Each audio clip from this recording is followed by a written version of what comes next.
live. Chivona Newsome, first of all, I'm super excited to have you on the show. Thank you for inviting me. You are busy on so many fronts these days. So You're right. for you to take just a lot of bit of time for you is truly an honor. And I'm just so excited. There's so much that I want to go into.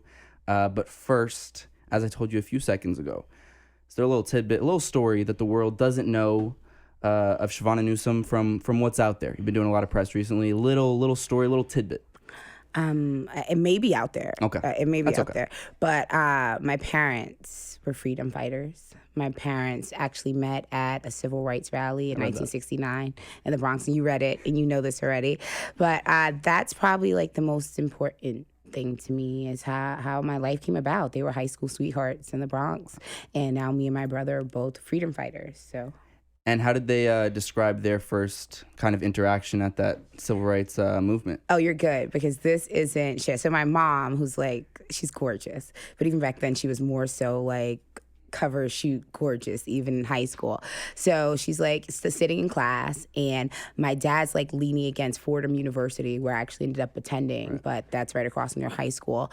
And her sister was like, come down, and everyone was like, come down. So he really summons her out of a window, and she came down, and they protested together, and it was 44 years until death did them part. My dad passed a few years ago, but yeah, they got married. They actually eloped. People don't know that. They actually got married at like Bronx County Courthouse, and it's been magic ever since. And do you think that little, you have the civil rights in you, in the DNA? Do you think, was it a big subject of conversation growing up? I mean, what was that dynamic like within your family? Always. It's funny. We had a wooden table like this, and we always had debates. My whole family's news junkies. So, like, we're addicted to the news. A lot of stuff, how you'd expect it to come from, like, my team and communications. A lot of things that happen in the news. Thanks, Mom, for telling me these things. So, when you woke up in the morning, the news would be on. When you went to bed at night, the news would be on. Of course, there'd be some good TV in the middle.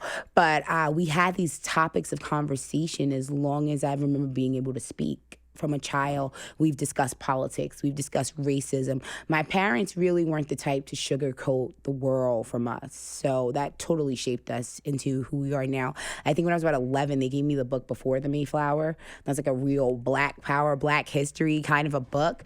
So they weren't super revolutionary, like as much as we love dashikis and stuff like that. They didn't really walk around the house like that, but it was very pro-Black, pro-history, absolutely political. My parents took me to vote when I was a kid. Like, my dad would let me pull down the levee in the old polling stations. So my parents just kept us really well informed. I'm grateful to them. And at what point did you start to have that kind of, activist brewing inside you that you would make some kind of career? I mean, what did you think, at maybe 8-year-old Chivona Newsome, what did you think life would be when you were older? What did I want to be back then? I probably wanted to be a scientist, but then when I got to high school, biology just was not my friend. I didn't know. I always knew I'd be doing something impactful, and I changed majors a whole gang of times. I actually didn't use my economics degree for quite a few years until I became a financial advisor. But my advocacy started when I was age 11. My father had a massive heart attack. That's where they replaced, like, they did surgery where they replaced, like, your valves and stuff. Doctors call it, like, a cabbage. They take your veins from your legs and they put them in your heart to help your heart pump. And my mother had to work full time. I came from a 2-parent home, but we still lived below the poverty line. So I became like his home attendant, health coordinator person. So not only advocating at 11, I don't know how I got the wherewithal to do this. I'm so grateful to my parents, but I would call to get more home attendant services, and we didn't have enough money. That's why I believe in free health insurance to buy his medicine in 1 month at a time, because they were really expensive and he took like 30 pills. So I would negotiate with local pharmacies. I was a healthcare advocate before I knew what a healthcare advocate was. And it was always a call to stand up for the little guy. I always hated bullies. So now that I think about it as an adult and I reflect back, I was always fighting the bully, whether that was the healthcare system, people in the neighborhood. When I organized tenants associations against landlords who wouldn't make repairs, I didn't call it an activist then. I didn't know what I was doing. I just saw an injustice, and I decided to speak up. I always had like good leadership skills. I always had the ability to organize and to make things happen. So that's just what I've spent my life doing. Before I threw a title and a label on it, that's just me. And do you feel like all that leadership stemmed from, growing up and taking care of your dad? Or do you think there was something else about, like, describe that feeling that you had when you were younger of seeing that injustice. What was going on in your head, and what prompted you to want to make that change? Well, I always believed that I could win. And it's funny because I scream that chant as an activist. Like, there's this thing we do and we all say in unison, I believe that we will win. So I always believed that if I tried hard enough at anything, I would win at it. So if that meant beating the landlords, if that meant beating Big Pharma before I knew to call it Big Pharma, it was always something in me where I had to protect others. Where even though I'm the youngest in the family, I have an older brother, but I always felt the need to protect everyone, to fight the bully. So I see our current healthcare system and our current government as a bully to oppress people, and I live by the same motto and creed now. So there's so much, that I want to get into. There's so much going on. I think, I walked in here. First of all, you're my first time back in the studio in 4 months, so I'm happy it's you. It's kind of historic, right? It is. I'm like the post-COVID, we survived it it's kind like of guest. There's so much going on. It's like, I walked in here and Josh is here for all my sessions, and we just Josh. Shout out to Josh. We just looked at each other like, wow, it was a little different when I saw you. But before we get into all of it, it's just kind of, my first question is just, how are you feeling? What's going on in your head? Have you had a second to sit down to process, not even just the past couple weeks, the past couple months, years? I mean, you're running for Congress. I mean, there's so much going on in your head. For you, have you had the time to sit down and think about it? The last time I had a chance to actually process all that was happening, we just finished petitioning season. So that means that every candidate needs a certain amount of signatures to get on the ballot. Well, this happened in the middle of the COVID pandemic when Governor Cuomo put shelter in place in order. So that was cut in half. Luckily, we did make the ballot. We will appear on the June 23rd ballot, or for some people who have chosen the absentee ballot. But that week, that was the first week I'd slept, like really relaxed. Like, I'm talking about eat snacks and watch TV and be like a normal person since April of 2019. I haven't taken a day off. So it was that. And I got to relax and it let my brain process. I think it gave me the strength to do all I'm doing now. So we started the People's Food Program, where we fed over 6,000 people, because the Bronx has food insecurity without COVID. The district I'm running in is actually one of the nation's poorest congressional districts, so people are usually without resources. So we started feeding people, to the chagrin of my family. Me, Linda, who's my campaign manager, and my brother Hawk. We just got in a Suburban or Denali, same size, whatever. We just started packing up groceries every day and doing deliveries, because I couldn't risk the whole team coming out in the pandemic. So the three of us, and then we started getting volunteers as the world became more comfortable with the pandemic. And since then NYPD started to beat up Black and brown men for not wearing face masks. And we actually foresaw this. On April 7th, we wrote a letter to Governor Cuomo before the Bronx was declared the epicenter of the COVID pandemic. And we said, hey, we need more testing sites, because we saw the numbers coming out of Chicago and Milwaukee. We need money to give to gun violence interrupter people. These are people who go into the community who stop violence, people who are always there playing a huge role, hands-on in the community. We need to give them money to enforce social distancing, because we foresaw that the NYPD was incompetent and incapable of handling relations with people of color, Black communities. So we asked for that. We asked for more money to be allocated to kids who didn't have tablets. We listed a whole bunch of demands to the governor. And lo and behold, about a week or two after that, Black men started getting beat up by the NYPD.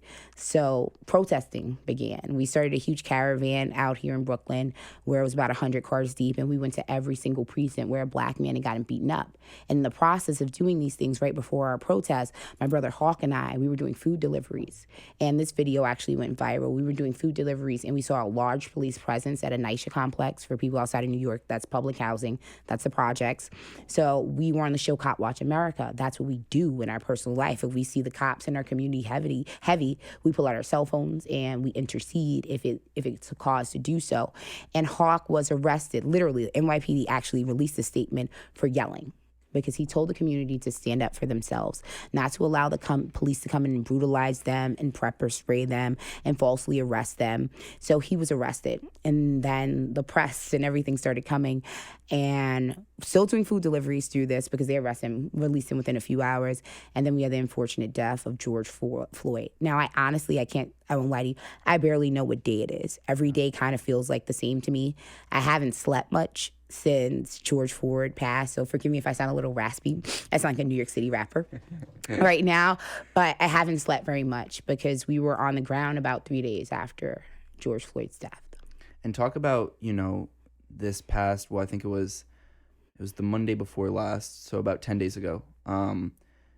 We talk about what that daily schedule looks like for you. I mean, you're also, in the midst of a congressional run. So, I think for people out there, my goal today is to get to know you better, because it's my belief that, we can repost things on social media.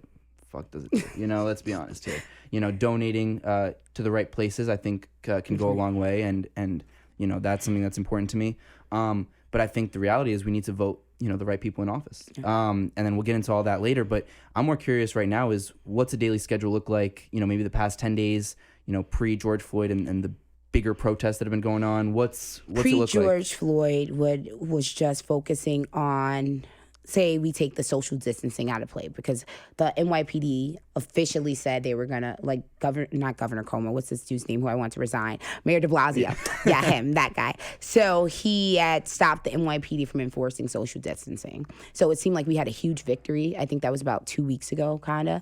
So we were just doing food program. And just to go back to what you were talking about in terms of campaigning, I suspended my campaign, not suspended it officially, just rather shifted spaces when COVID-19 hit. It was hard for me to make dials a day. What people don't know, when you're a candidate for Congress, you call people about 5 hours a day and beg for money, especially if you're a first-time candidate and you don't have a wealthy war chest or friends to back this up. All of my friends are activists and teachers. So I stopped asking people for money. There's 38 million people in America without a job. What kind of human being would I be if I called and asked you to donate, as important as politics are, to my campaign? So me, Movers and Shakers, and Black Lives Matter Greater New York, which I co-founded, we started asking for money to feed people. So we raised roughly, I want to say $30-something thousand to feed the people of the Bronx. That's what we did. Instead of my volunteers calling people to say, hey, vote for me, or hey, give her some money, it was like, are you okay? Do you need hand sanitizer? Do you need face masks? Do you need food deliveries? So that's what I think separates me from other people, because I look at things in terms of an organizer. I'm a revolutionary. So I don't know how to I don't know how to do politics as usual, because I've never been a politician. But leading up to the last 10 days and with George Floyd and all that stuff, before that, we were just doing food deliveries from the time any wholesaler, BJ's, Costco's type of a place opened up. We load up the truck, make the deliveries. More people started helping as everyone became comfortable with PPE and COVID. But since George Floyd's unfortunate murder, we're still doing food deliveries. But now I've had to divide my team with protesting. We don't loot or vandalize or do violence, but we understand the frustration of people who do that, because America cares more about, America cares more about property than it does people. Our founding doctrine is life, liberty, and property. We switched over to happiness later, but I understand the frustration of people who are so angry with this system, who are without resources, and why they did these things. So I'm organizing a team and doing press, things like this. So I literally have about 4 news outlets I'm doing a day, while organizing my volunteers with my amazing team, doing cleanup in the Bronx, and mobilizing people on the ground. So I don't know how it's getting done. So it's just Jesus and my amazing team. Amazing. What I wanted to do also a few times throughout, because some people pick up at different points, is let people know where they can find your website, Chivona Newsome, forcongress.com. If you can donate, of course, donate. Please do so. And then also what I wanted to do really just kind of periodically is also, are there any specific, funds that you support, like, talking about donating different foods? Where can people donate if they're listening right now? You can donate to Black Lives Matter Greater New York, and we are super grassroots. We are lucky for the donations we have received. Rihanna, she just pulled up. Wow. So she just made a donation. Nick Cannon is actually a member of Black Lives Matter Greater New York, so he met us on the ground out in Minneapolis. But people, it's really grassroots. You can go to Black Lives Matter Greater New York's website, or you can PayPal us, or Venmo us. If you go to, I know we should be more active on the websites, but most of us are millennials in generation, I believe is what Z now. Yeah, I don't know. It's like the generation after millennials. Hey, so most of our interactions and how we chat with people, how we organize and how we share stuff is Twitter, and primarily me, I love Instagram. So if you go to New York, the full word Vonni, VONNI, or Black Lives Matters IG, which is BLM greater NY, it's where our upcoming actions are. And everyone's link in a bio. You have the option of donating to the food program, or it shows you how to donate to Black Lives Matter Greater New York through PayPal, Venmo, Cash App. It's really easy for the demographics that we're made up of. Even like baby boomers know how to use PayPal. So yeah. So for me, I'm also very curious as to, you talk about your team. How does that work? I mean, who consists of your team? What are the conversations like daily? I mean, I'm sure now it's shifted a little bit on a daily basis, but I mean, we're June 4th, I think. We've got an election in 19 days for you. Yes. This will come out in a couple days, but what do you see as the next 19 days looking like for you and the discussion with your team? Well, luckily, I am really grateful to have two separate teams. I'm really fortunate. I have, because the Black Lives Matter Greater New York team, who's focusing on social justice and things around the community, and then there's a Newsome for Congress team who is phone banking every day, who's sticking up flyers every day. Sometimes they intersect, the two teams, and we'll do food deliveries together, but they're two separate people. People join on what they're good at. The BLM team is more like our A team. That's our ground game, intense. We're on the front lines fighting. What do numbers look like for that? It's not as large as you may think. Okay. And we may be paranoid because our 10-point plan comes from that of the Black Panther Party. So our inner core is no more than 10 people. But we have the ability to bring out thousands and thousands of people to an event the way we know how to organize and mobilize people. The campaign team is probably it's been growing recently. The social injustices have actually grew the campaign volunteers. Hey, Linda, Linda, who I'm talking to, that's my campaign manager. She's the glue that keeps it all together. She is also the director of operations for BLM Greater New York, so Linda plays an integral role on both. But I think we're at about 75 to 100. Yeah. We're at 75 to 100 volunteers for that side of it. And what are the, how do you guys organize? I mean, what are the internal kind of conversations looking like on, when you're going to protest, when you're going to do this, when you're going to do that? I mean, I'm more curious because... What are you trying to tell the NYPD? You want my whole strategy? What are you talking about? Well, everything we do believe in democracy. Right. We do believe in liberation. So it is a collective. Like, there are points where I may come up with an idea, or Hawk Newsome, my brother, may come up with an idea, or our 19-year-old president, Nepal Kiazolu, or say a community member, our director of education, Mario Banabi, may say, hey, this store has been vandalized, and leads the cleanup on that. Or say some of the Yemeni American stores, Yama's actually out here in Brooklyn, they reached out and they wanted to donate to Black Lives Matter Greater New York, but their stores were also getting vandalized. So to protect their stores, we did a collaborative presser. Everyone plays an integral role in that team, in the BLM team. And do you guys strategize with Black Lives Matter in different states and all over the country? So just to give people a heads up on how it works, Black Lives Matter has a global organization. We are not an official part of global. Now, we have expanded onto multiple continents, Black Lives Matter Greater New York. So in the protests that are happening in Paris, when you see people with the logo, the red, black, and green, that's because we started an organization out in Paris. Australia was actually rioting and protesting as well. We have a great relationship with the Aboriginals, the indigenous people of Australia. They actually had their own Eric Garner case that most people don't know about. I believe his last name was Dungy. I hope I'm not wrong, but they were protesting for him, which is very similar to George Floyd, and Eric Garner. Now, we've been in over 200 schools, so we have a youth coalition. Our yearly march around the time of Eric Garner, around December-ish, like when they didn't indict, that is actually led by school children, by high schoolers. So our branch, Black Lives Matter Greater New York, we are kind of at the forefront of the civil rights thing, of the newer movements, the new civil rights movement.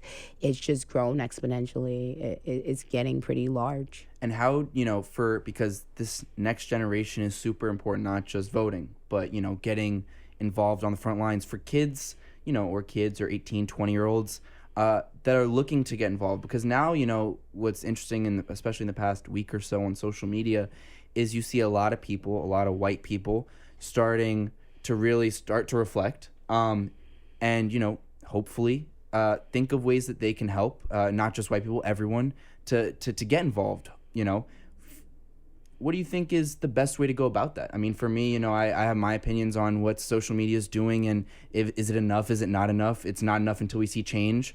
But for you, I mean, from the inside out, how can people truly, make a difference? Or if they want to get involved, where can they look to start that?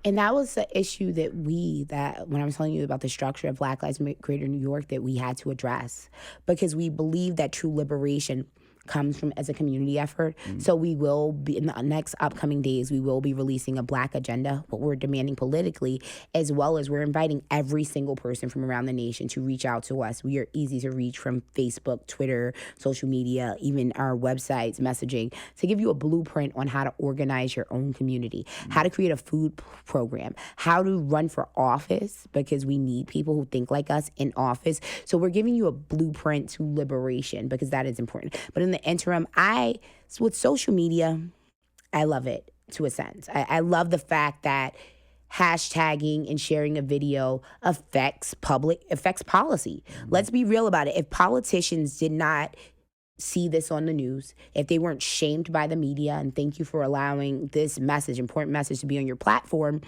the world wouldn't change. This is where we've come now. Like, what happens in social media affects the world. It affects laws. So please keep sharing. And that whole generation, you're talking about Generation Z, I believe it is, I don't think they need any encouragement. This march that I helped organize was actually thought up and founded and made happen by a group. I think the oldest person in the group was probably a sophomore in college. Wow. It was high school students. I'm a little jealous as an older millennial of the next generation, because they are beyond woke. They're woke as fuck. I don't know if we can curse, but they're amazing. These young activists. And there was an environmental activist who I just did a Zoom call with, who was passing legislation. Her rights are more animal rights and environmental rights. Her name is Erin, and she's out of Long Island. She's 14 years old. Shout out to Erin. Shout out to Erin, making change. And I'm jealous of their generation, actually. I don't really think they need that much guidance. Maybe I can show them how to organize, or show them where I went wrong and we went wrong in terms of organization.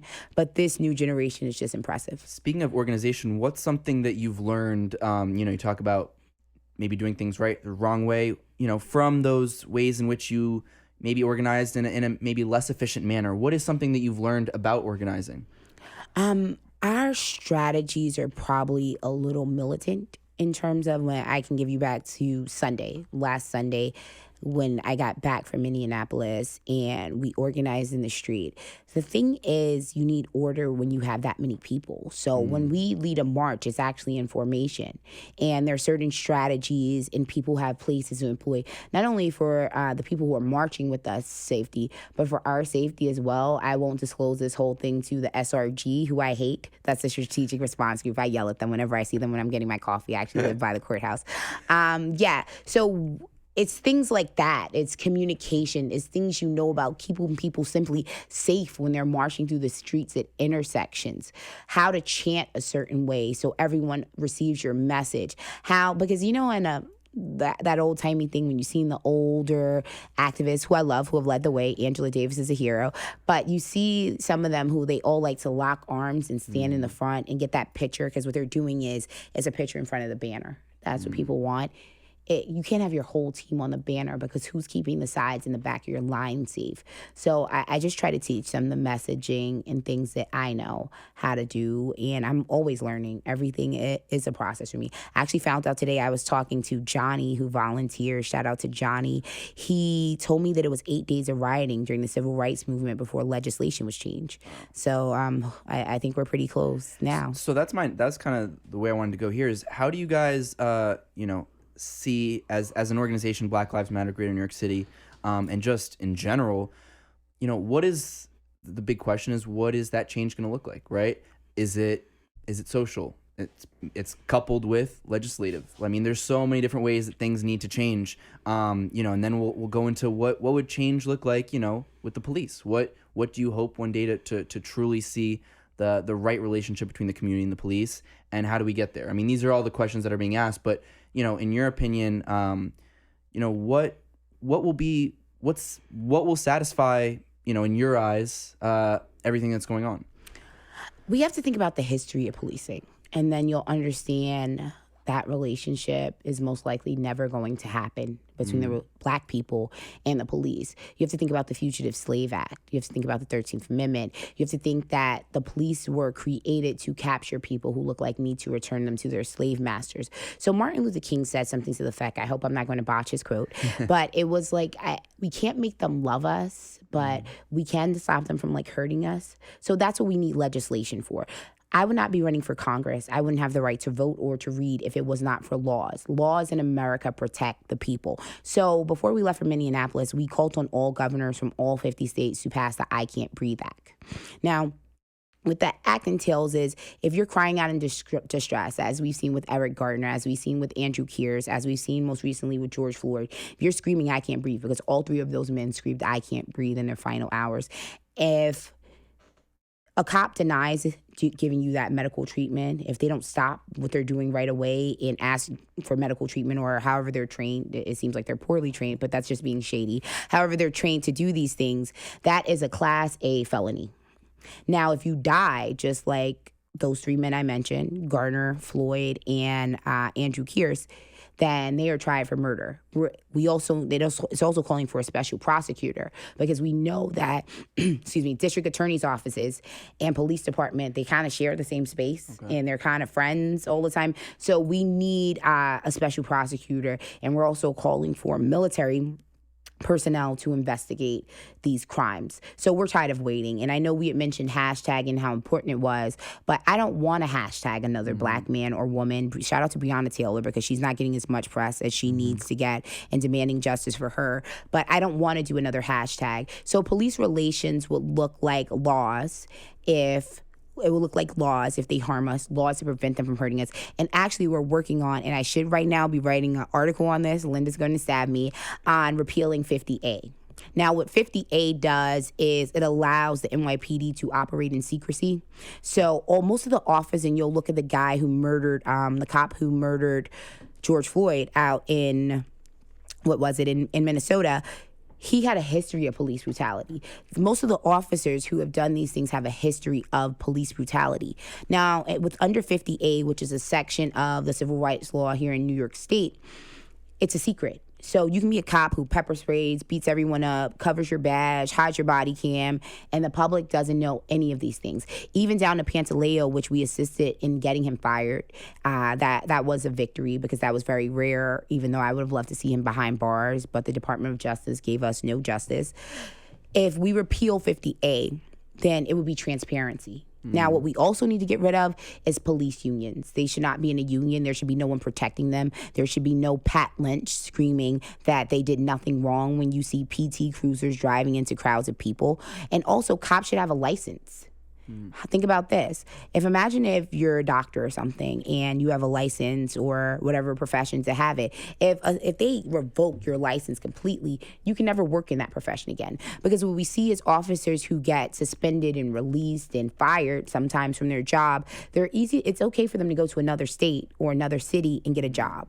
So they need to be prosecuted. And another thing that is in our blueprint, we want to teach people how to police themselves. As you've seen, a lot of communities, they kind of have their own ambulance services. They have their own community patrol. We need to get to the point where people in my community know how to police ourselves. So that's what it looks like to me. That will look like members of the community standing up, people like me, people like you, people who care about their community, and just being there to, while we still need the police, making sure that people are safe from the police department. And Black Lives Matter Greater New York is opening up a new arm called Black Ops. It stands for Black Opportunity. Nick Cannon is playing an integral role with that. Our chairman, Hawk Newsome, just got back from LA think tank working on that. But it's teaching people how to protect ourselves against the police department until we can have all the legislation we need. Now, how would a police retraining of sorts, I think you might have touched on it very, very briefly, in your eyes look like? I mean, it's clear that something nationwide needs to be done. Are there things that, Black Lives Matter Greater New York City are suggesting? Are there ways in which that perhaps just you on your own have brainstormed of how we could go about, even before we get to one incident, whether it's a life or not, to prevent all of those, to retrain the generation that's already here and the newer generation of police that are going to go in? Have you thought about ways in which, you would be satisfied seeing that. Absolutely. And Mayor de Blasio, again, failed on that. After Deborah Danner, she was a 66-year-old schizophrenic woman who was shot in her stomach in her apartment in the Bronx. She was holding a stick. She was becoming dysregulated. She was having like a little mental breakdown, and she was holding a stick. And I'm talking about a 60-year-old lady. We could have bum rushed her and got a stick out of her hand. But the NYPD chose to plug her, shoot her twice in the stomach. And we protested in front of the Bronx DA's office for about 30 days that winter until they convened a grand jury. And what came out of that was the NYPD was supposed to be trained on how to de-escalate and how to handle situations of people having a mental crisis. Because we notice with people of color, when they're having a mental crisis, they usually end up shot or harmed by the NYPD. And that doesn't really happen in other races. And Mayor de Blasio failed to completely train the department. I don't want to misquote the actual percentage of it, but I'm sure it's less than 20% of the officers who were supposed to go through this whole mental health kind of training thing, how to de-escalate. They have not yet done that. And it's been like, I want to say 3 or 4 years since Deborah Danner's passed. Wow. And in terms of legislation, I mean, we were talking about that earlier. I think, even for me and a lot of people, we talk about passing laws. It's not as easy as we think, right? We got to get the right people in there. Will you explain for people who don't know how that process really works and why it's important to get people like you in positions of power and to get, other people that have a larger amount of power in office? I mean, talk about the importance of going to vote on June, not just on November 3rd, but June 23rd as well. Yeah. It's the local elections that are really important. I'm happy that my parents, who I talked about with their voting practices earlier, my mom actually voted on 9/11 and got an award for voting on 9/11, like a community thing. But we've always believed that every single election was important. And being a Black person, we can't, we have to think about our legacy when it comes to voting. And we have to think about our ancestors and how they died to vote. And those midterm elections are actually really important because, say, in my community, we've seen no shift no matter who's been in the White House. So, say, I remember when the first George Bush was in office, and then I can list all the other presidents from here, Barack Obama. The Bronx has still been poor and broken and in lack of resources. What's important about getting someone into office is, I steal this Shirley Chisholm quote all the time, someone who's unbought and unbossed. My campaign has raised very limited funds compared to other campaigns, and we have not taken any corporate dollars, any real estate money, any money that will compromise my integrity once I get to office. Because you get there and lobbyists come with the bill fully prepared for you to pass. You need people who are unapologetic, who only owe the people to run for office. Now, the difference between me and another candidate who may be progressive and share the same policy platforms that I have is I've affected changes of the law being a regular activist organizer. The New York State Tenant Protection Act, which happened last year, made good cause eviction, changed the housing laws for New Yorkers, because I had found out that 100 Bronx residents were getting evicted every single day. Now that number is drastically increased, and it's protected regular tenants against predatory landlords. I actually believe that we may have the I Can't Breathe Act before I take office, because so I'm just a regular person. So I feel as though my experience as an organizer has taught me how to mobilize people. I understand media strategy. I understand how to galvanize people, how to make them do these things. So when you're deciding to vote for someone, you need to think about who were they before they ran for office. You need to, and then if they have been elected before, have they kept their word? Because people were selling you the Brooklyn Bridge when they were running for office. Like, you're going to fly to Mars if you vote for me. Sprinkles are going to fall from the sky.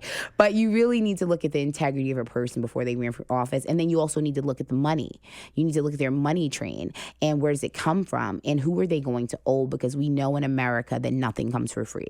So as of right now, all of my money's come from activists. It's come from people in my community, and you're damn right I owe them. So yeah, that's what I'm going to work for.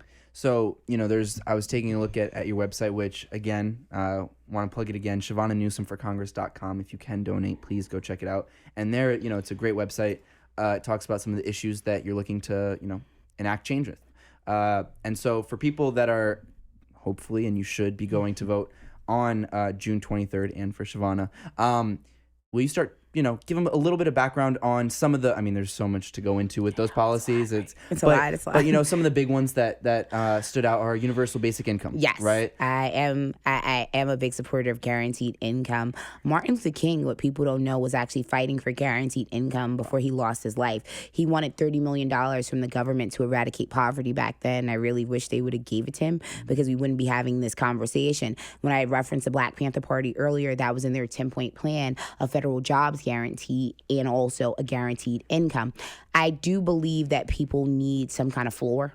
People need an income. And actually, it's weird that everyone says, what are you going to do when you get in office? When I've done these things before getting into office. So me combined with the income movement, and Andrew Yang actually signed on to this letter. This is before the first stimulus package was passed. We were calling for money to be given to every single person over the age of 18 and compensation for children. And I signed the Humanity Forward Pledge, which was $2,000 during the whole COVID crisis. And then I believe it's $1,200 thereafter, because no one deserves to be poor. And we have to, I'm going to get really nerdy on you guys now, so Google these things. The fourth industrial revolution is coming. Things are going to drastically change with automation, and the wealth disparity is going to increase. So the rich will get richer, and there's going to be no middle class. So while we figure out a way to keep Americans working and keep people going and look at new ways of, because I believe in green jobs. My area is super polluted because poverty goes hand in hand with economic injustice. We need to give Americans money. We need to help them, and that's a huge issue. And you were a financial advisor, so especially in poor Black neighborhoods, especially explain to people that don't understand when they're like, oh well, we don't want to give money to just for being alive. What $1,000, $2,000 a month could do for someone in that community, right? Because there is these underlying effects of when you give people money. It also gives them hope. It also gives them potential drive, different things here and there. So, and you've seen that firsthand. So talk about what that would do and what that would look like and why that's important as an idea to get behind. Every single thing on my platform is backed by the people. And it took me a while to put up policy. Like my competitors were like, why are you taking so long? What do you plan to do? Because I polled the neighborhood, me and my volunteers, and I literally asked people, what would you do with an extra $1,000 a month? For the seniors and stuff, it came with a little bit of rent relief.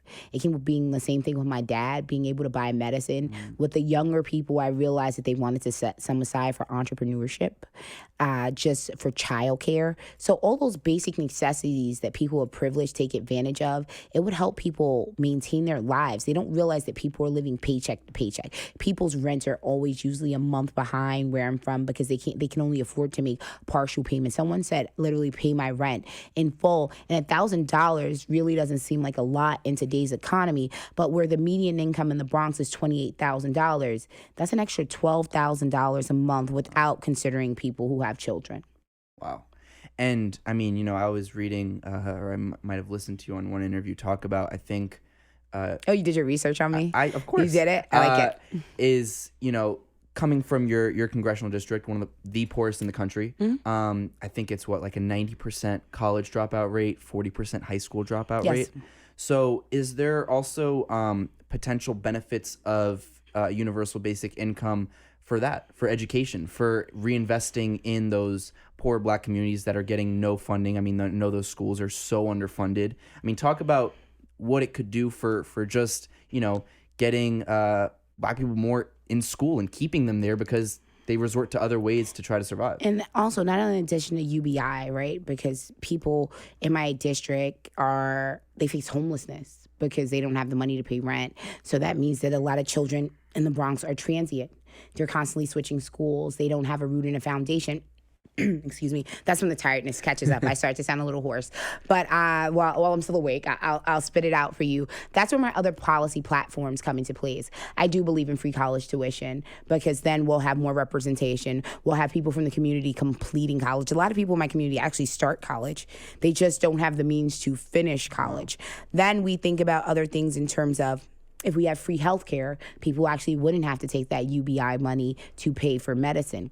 And on a federal level, I do believe in needs-based funding. I grew up in that school district. I went to public school. I grew up in District Number 9, which is one of the poorest school districts and failing schools districts because there's no money and no resources. Now, what we need to do is look at the schools that are currently underfunded, and on a federal level, there needs to be a need-based kind of a program where we're pumping money into schools so we can level the playing field. Like, your kid should not have to be bused into the Upper West Side to get a quality education. My goal for the Bronx is to bring so many resources there that the Bronx is no longer a place where people want to escape.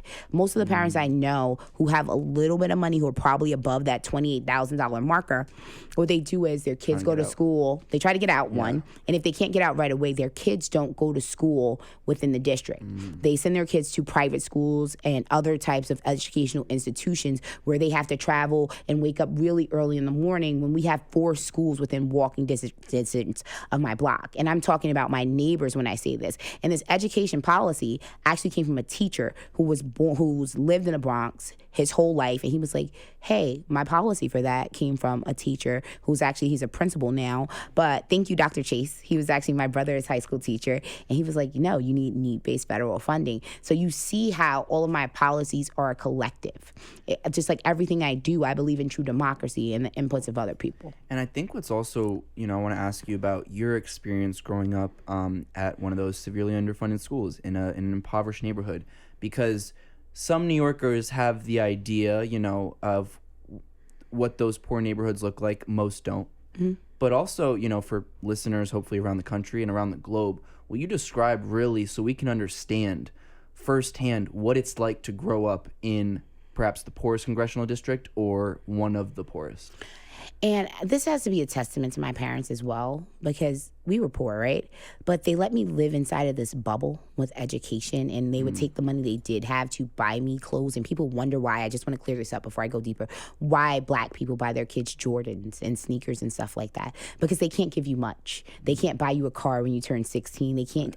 We couldn't afford a family vacation with my father being sick. I didn't start vacationing until I was an adult.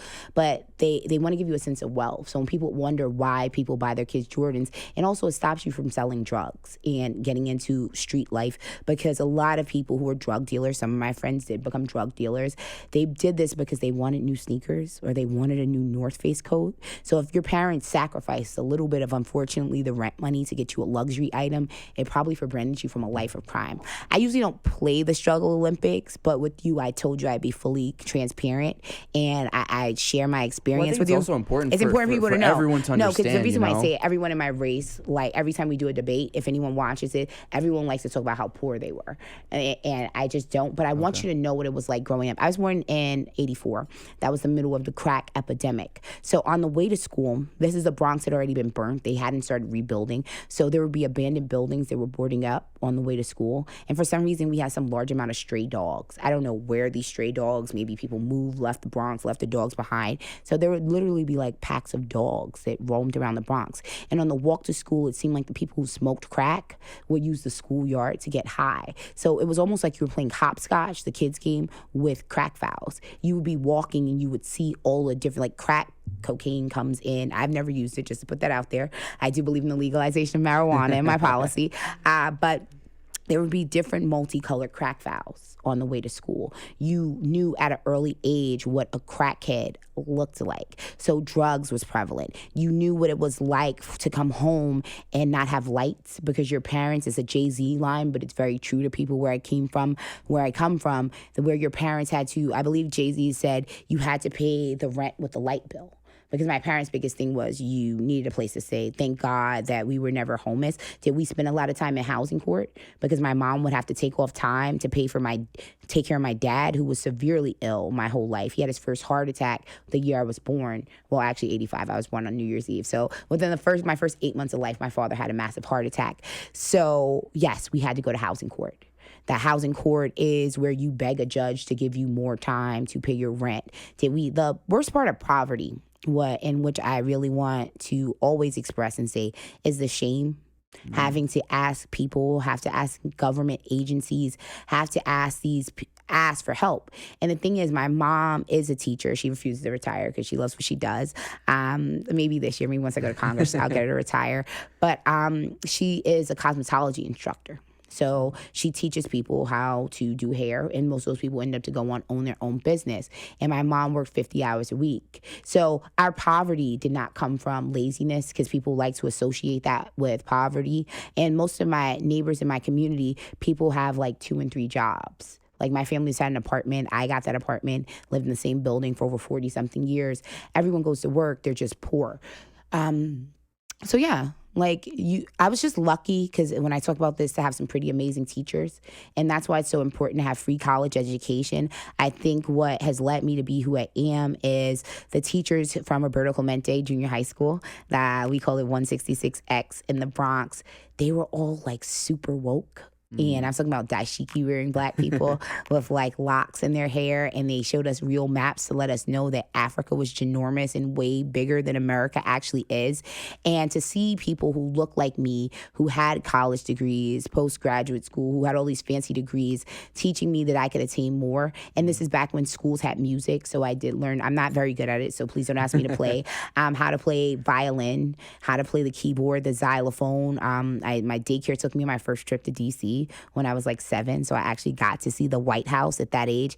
And so even when I tell you living in a bubble, my parents didn't have means to send me to private classes, but they found after school programs. They found daycare things. And they always told me I could be anything. It's weird that I'm running for Congress. My mom says she's not surprised because I never saw it. But this is way before Barack Obama. My father used to always encourage me to work harder because he was home. So he would help me with my homework when my mother worked. And he'd tell me that I could be president. And can you imagine a little Black girl in the Bronx with a name like Chivona, which is ethnic as hell, and I love it. That's why I make sure everyone says it correctly, that I could be president. So that's what life was like in the Bronx. My childhood was good. It was poor, but I didn't realize I was poor because everybody around me was poor. So I had a good childhood. Do you dream of one day becoming president? That's a little far. Can I just get past like June 23rd? Can I just become like a House of Representatives person? Like, let me get there first. Fair. Do you? I mean, you talk about so many different things, but are you hopeful? I mean, do you see? You say everything with such a big smile on your face, and you're talking about so many hard things, and it's beautiful to see. Someone still maintain that positivity and that smile, but you have to truly be hopeful, no? I mean, what do you see? Do you see this future getting better? I have to, or I would stop fighting.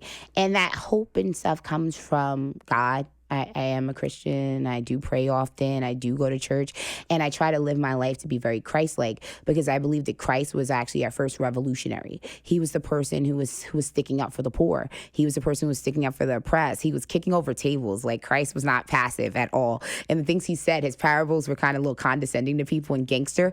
So Jesus Christ is one of my personal heroes. And to have faith and to live by their word, I have to be hopeful.